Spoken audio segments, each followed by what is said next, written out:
The most important purpose of a safety checklist is not proving after an incident that boxes were checked. It is stopping the task before the mistake. If authority is unclear, the real identity remains in the browser, data scope is undefined, or access still needs review, the team should not open the subject page and hope to solve those questions later. This lesson adds no new tool. It turns the previous 12 lessons into an operational gate. A useful checklist permits not applicable, confirmation required, and stop. A form that always produces yes has not examined the mission. When a request arises, first ask whether it should be done, not which tool to open. Find everything about this applicant has no proportionate boundary. A workable requirement is verify whether the claimed qualification matches public records, exclude family and unrelated social activity, and use the result only for recruitment. Then test for a lower risk source, sufficient people and technical ability, and a scope proportionate to the decision. Delay, narrowing, or refusal can be the professional answer. Authorization must answer 5 points: who approves, who is investigated, which sources are allowed, which actions are allowed, and who receives the result for how long. The recruitment case may permit public page review, company site comparison, and confirmation through the official switchboard. It does not permit impersonating an applicant to enter a restricted group or maintaining a long conversation with the suspicious account. The report remains with the internal risk team. When the task changes, return to this gate.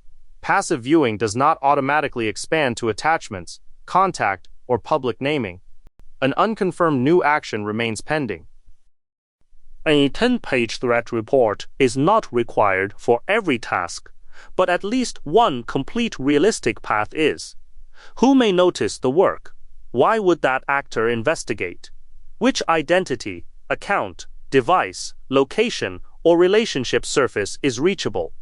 What is the consequence? In this case, an old username, real account login, and unknown attachment have more evidence than a vague fear of an elite attacker. Opaque platform correlation can remain residual risk. Once passive viewing becomes interaction, the surfaces and likelihood change, so the model changes too. First, ask whether a persona is needed at all. Company sites and public corporate records usually require none.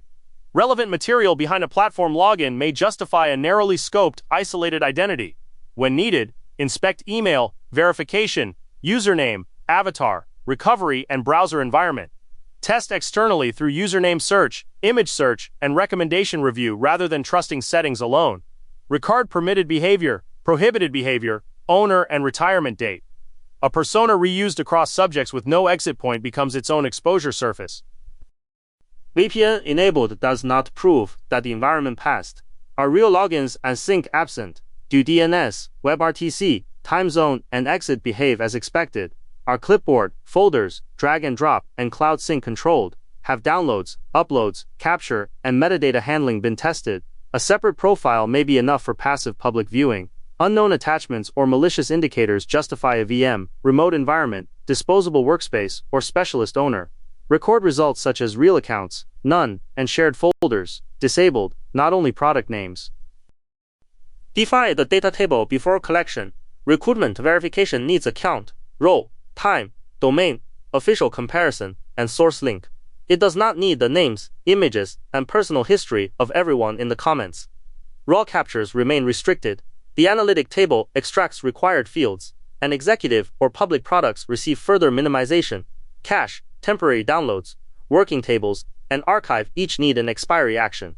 If a sensitive field cannot be linked to the judgment, keep it outside the system. Minimization is an entry gate, not final cleanup.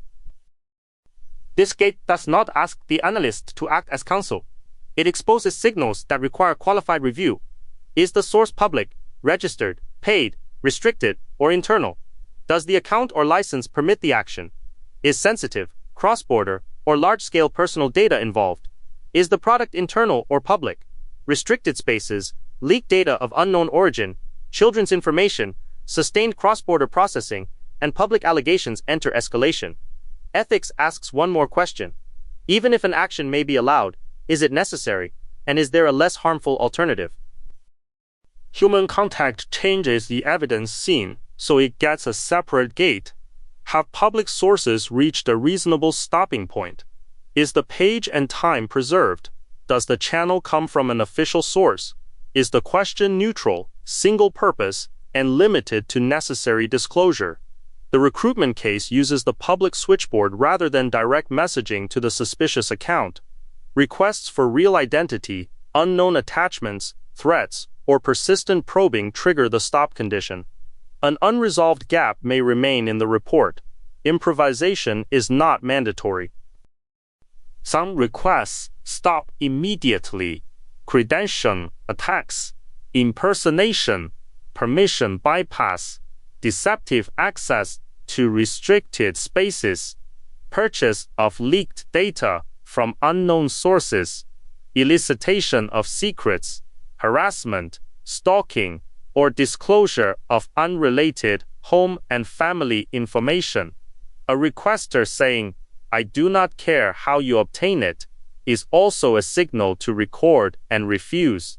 Mission value, confidentiality, and isolation tools do not make prohibited conduct acceptable. Preserve the request, time, and current material. Notify the owner, and do not probe the boundary further. A lawful mission may still pause when operational risk changes. The real identity or employer is recognized. A malicious attachment or phishing page appears. The subject makes persistent threats or attempts offline contact. Interaction materially changes the evidence seen. Existing people or devices can no longer control the risk. Human condition matters too. Fatigue, anxiety, and urgency cause skipped checks and wrong file openings. Team members need authority to pause when judgment declines. The task may resume after repair and renewed authorization, or it may no longer be worth continuing. Follow a sequence after a stop, rather than arguing while the investigation continues. End interaction and the risky connection. Preserve the current page, messages, hashes, and logs without exploring further. Record the trigger, time, and actions already taken. Notify the owner and route device, threat, or legal questions to the proper specialist. Let a new decision choose resumption, redesign, transfer, or termination. Do not immediately delete the persona, wipe the device, or explain yourself to the subject. Uncoordinated recovery can destroy evidence and extend exposure. Walk through 3 decision points. At point 1, a public recruitment page conflicts with the company site. Authority is clear. The isolated browser passes testing, and fields are limited, so passive verification continues. At point 2, the suspicious account sends an unknown macro-enabled document. It is not necessary evidence. Do not open it. Pause interaction, preserve the message, and notify the owner. At point 3, the subject mentions the investigator's employer. Identity exposure has triggered. End the session, preserve evidence, and transfer the case for security reassessment. Each decision records evidence, risk change, owner, and next action. The most dangerous formal checklist assumes that every item must pass. VPN used and private mode enabled are tool states, not evidence of separation. Found online does not explain access level. The real account logs in automatically, yet the analyst checks environment safe to begin work. Another failure completes the checklist once and never updates it after contact and downloads enter scope. Correct critical fields with evidence, test results, or confirmation owners. Pending items have deadlines. Red conditions cannot be bypassed with a checkmark. The staged project uses the recruitment case to create one complete safety package.